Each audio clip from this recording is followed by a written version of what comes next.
How would you grade, you get, obviously you graded players, but how would you grade management? And what was your biggest disappointment and probably your biggest success in any moves or non-moves? Yeah, we get graded on the success of the team. That's how it is in this franchise. You know, I know a lot of franchises are happy to get to the first round or get advanced beyond the first round.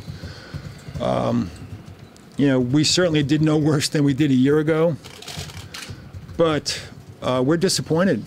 That's not how, you know, we grade ourselves getting into the second round.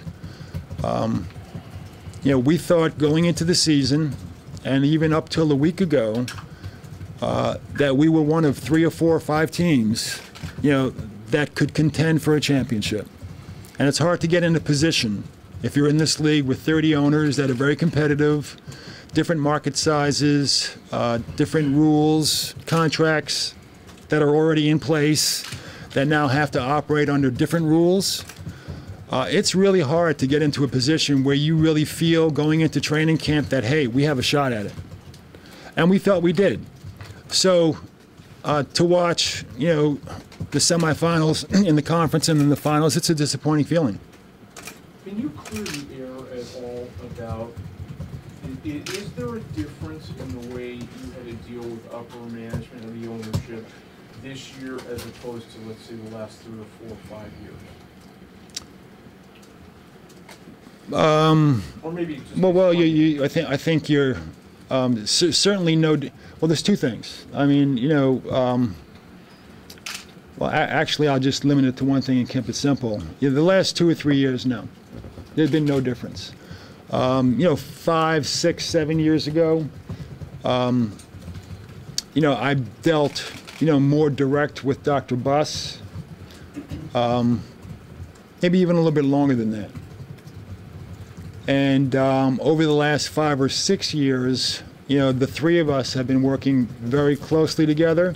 And my relationship with ownership right now is really no different in the last 2 or 3 years.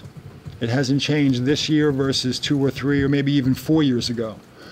But when I took the job in 2000 to maybe 2007, it was a little different. But not in the last 2 or 3 years. If you put this roster together under the old CBA, how will the new collective bargaining agreement affect your ability to make moves and assemble the team going forward? There are quite a few restrictions. You know, the rules are different. Penalties are more punitive. Options or assets, avenues to improve the team. You know, the exceptions that existed with the last CBA are fewer and not the same as they are today with teams that are beyond the cap. I don't see us being below the cap anytime soon, so the only way we've been able to improve our team over the last 10 years is really through exceptions and via trade.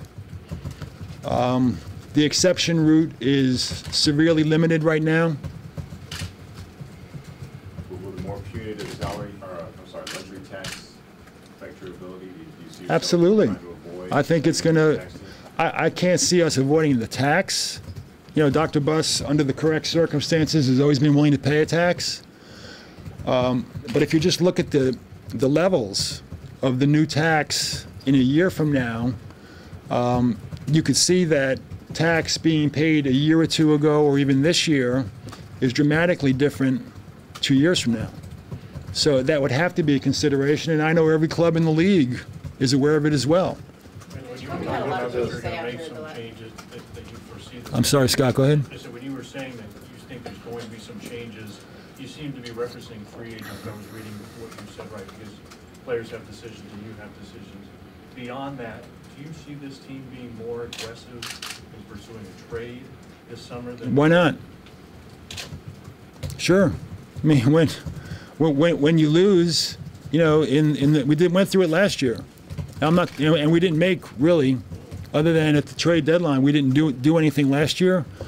But when you lose, you know, before you think you should have lost, you have to open up all opportunities. Andrew, what goes into the last year of his contract? Is there any thought about sit down with him and extending him, or what's the? Well, I think the only thing that's out there right now is he's eligible, for his present contract to be extended via an existing option, and yes, we intend to do that. I think we have until mid-June or late June to do that, and that's step one. Anything beyond that we'll discuss, internally, and proceed if that's the course that we're going to take.